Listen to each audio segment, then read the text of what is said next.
29 de março de 2008. Uma noite comum, uma família voltando para casa. Uma menina de 5 anos que não voltaria mais. Isabela de Oliveira Nardoni caiu do sexto andar de um prédio em São Paulo. Mas a verdade é que ela não caiu. Ela foi jogada.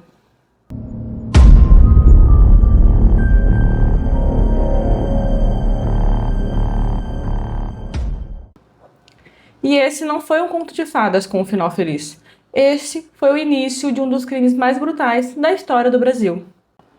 Antes de começarmos, deixe seu like, comenta esse vídeo, compartilhe e se inscreve aqui no canal. Isabela nasceu em 18 de abril de 2002, filha de Ana Carolina de Oliveira e Alexandre Nardoni.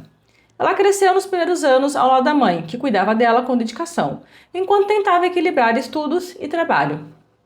Ana Carolina era jovem quando engravidou, e segundo familiares, o relacionamento com Alexandre já era conturbado desde os tempos da escola. Com a separação do casal, a guarda de Isabela ficou com a mãe. Alexandre reconstituiria a vida ao lado de Ana Carolina Jatobá, com quem teve 2 filhos. Isabela então passou a visitar o pai nos finais de semana alternados. Mas o que deveria ser apenas um novo arranjo familiar escondia uma relação de tensões e possivelmente medo. Segundo a mãe, Isabela voltava das visitas com comportamento alterado. Chorava, se fechava. Havia algo naquela casa que ela não sabia ou não conseguia contar. Isabela gostava de dançar, de brincar com bonecas, de desenhar. Era vista por professores como doce, sensível, inteligente. Uma criança que tinha um mundo pela frente. A infância que lhe foi tirada brutalmente seria lembrada como uma promessa interrompida. Na noite de 29 de março de 2008, Alexandre Nardoni, Ana Jatobá, os 2 filhos pequenos do casal e Isabela voltavam de uma visita à casa do pai dele. Alexandre contou que levou Isabela para o apartamento e a colocou na cama, pois ela havia adormecido. Depois desceu para ajudar Ana com os 2 filhos pequenos.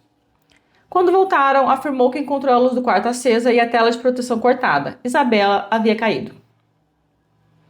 A menina foi encontrada no jardim do edifício London, no bairro de Santana, zona norte de São Paulo, em parada cardiorrespiratória. Foi socorrida, mas não resistiu. O laudo do Instituto Médico Legal foi categórico. Isabela não morreu apenas pela queda. Além disso, ela foi brutalmente agredida. Hematomas no rosto e no corpo. Ferimentos na região da testa, compatíveis com pancadas. Sinais claros de esganadura. Fratura no hioide, um osso do pescoço, e hemorragias internas. O médico legista concluiu que Isabela foi asfixiada ainda com vida, perdendo a consciência antes de ser arremessada pela janela. Um ato de frieza e crueldade. Segundo os peritos, mesmo que não tivesse sido jogada, ela provavelmente não sobreviveria, devido à gravidade das lesões. Dentro do apartamento, a polícia encontrou manchas de sangue em diversos pontos. No banheiro, próximo ao quarto das crianças, e no lençol da cama onde Isabela teria sido colocada. Fraldas e toalhas foram usadas para tentar estancar o sangramento da criança, uma tentativa de ocultar vestígios. A tela de proteção da janela foi cortada com instrumento afiado. Fragmentos da rede estavam presos às roupas de Alexandre e Ana. Havia marcas de pegadas no chão, inclusive sobre o colchão próximo à janela, indicando que alguém subiu para alcançar o local do arremesso. Uma pegada de Alexandre foi identificada. No carro da família também foram encontradas manchas de sangue e sinais de agressões anteriores ao apartamento. Em uma fralda de pano havia vestígios de sangue. Na camiseta de Alexandre, traços de vômito, sugerindo que Isabela já sofria agressões antes mesmo de chegar ao prédio. A perícia também detectou vestígios de sangue, lavados de maneira improvisada em objetos do apartamento. O corte na tela estava de dentro para fora. Técnico, preciso. Algo incompatível com a tese de um invasor desconhecido. A ausência de sinais de arrombamento e a conservação dos objetos de valor também contrariavam qualquer possibilidade de invasão. A investigação da Polícia Civil, liderada pela delegada Renata Pontes, foi intensa e meticulosa. Logo nas primeiras 48 horas, inconsistências nas versões dos acusados chamaram a atenção. A perícia criminal foi acionada imediatamente e o apartamento isolado. Especialistas do Instituto de Criminalística analisaram a cena do crime, o carro da família e os objetos pessoais de Isabela. Foram realizados exames de DNA, luminol, análise de pegadas e digitais. A delegada ouviu mais de 60 testemunhas ao longo do inquérito, incluindo vizinhos, parentes, amigos, professores e funcionários do prédio. Muitos relataram gritos no apartamento, brigas anteriores entre o casal e momentos em que Isabela demonstrava medo de voltar à casa do pai. A perícia concluiu que não havia qualquer sinal de invasão no apartamento e que os objetos de valor permaneciam no local, descartando a versão de Alexandre sobre um possível intruso. O laudo técnico apontou que a tela de proteção foi cortada com precisão e o padrão do corte indicava alguém com acesso ao interior do imóvel. Fragmentos da tela foram encontrados não apenas nas roupas dos acusados, mas também sob as unhas de Isabela, indicando que ela lutou por sua vida antes de ser lançada pela janela. A reconstituição da cena do crime revelou o caminho exato percorrido pela menina, desde o carro até o quarto, incluindo as manchas de sangue em diferentes pontos e o esforço deliberado para limpar partes do local. A combinação de laudos técnicos, depoimentos e provas materiais formou um robusto conjunto indiciário que levou o Ministério Público a oferecer uma denúncia formal contra Alexandre e Ana Carolina Jatobá por homicídio triplamente qualificado e fraude processual. Em março de 2010, Alexandre Nardoni e Ana Carolina Jatobá foram levados a julgamento. Foram 5 dias intensos, com cobertura ao vivo da imprensa. A mãe de Isabela, Ana Carolina Oliveira, prestou depoimento emocionado, descrevendo o amor pela filha e os sinais de alerta que notava.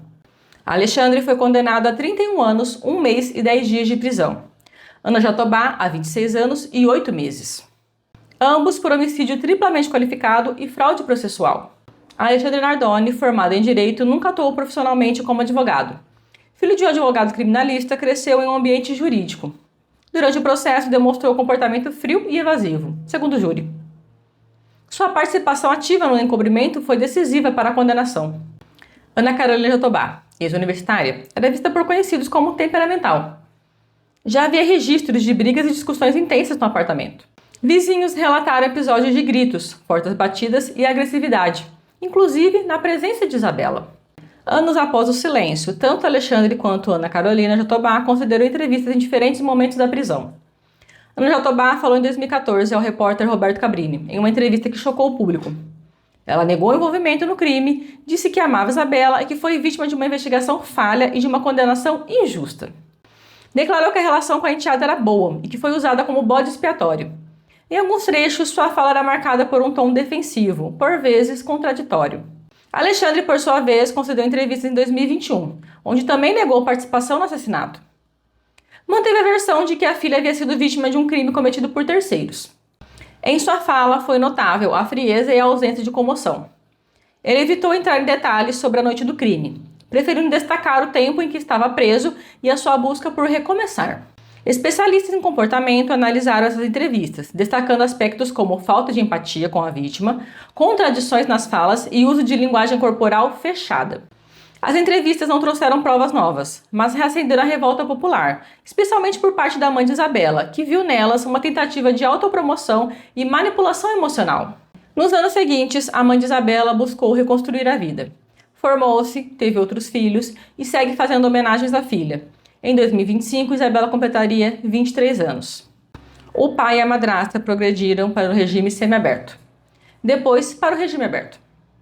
Alexandre passou o fim de ano de 2024 em um condomínio de luxo no litoral paulista. A liberdade deles reacendeu a revolta na sociedade. Em setembro de 2025, uma nova peça foi anexada ao caso. Uma denúncia formal enviada ao Ministério Público sugeria que Antônio Nardoni, pai de Alexandre e avô de Isabela, poderia ter participado ativamente do crime. Segundo uma servidora pública que acompanhou Ana Jatobá na prisão, ela teria confessado que o sogro ajudou a simular o crime, sugerindo o corte da tela e orientando sobre como agir. A organização que protocolou a denúncia pede a reabertura da investigação.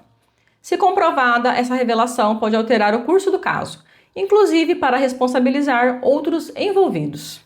Isabela não teve tempo de crescer. Não teve chance de contar a sua história, mas deixou um eco que não se cala. Ela faria 23 anos e ainda hoje pedimos justiça. Não apenas pelos que foram julgados, mas por aquilo que ainda está nas sombras. O caso de Isabela permanece como um dos crimes mais brutais e simbólicos da história criminal brasileira. Um lembrete de que muitas vezes o perigo mora dentro de casa. E a justiça é um processo que não termina com um veredito. Não se esqueça de curtir, comentar, compartilhar. Se inscreve aqui no canal. E até a próxima!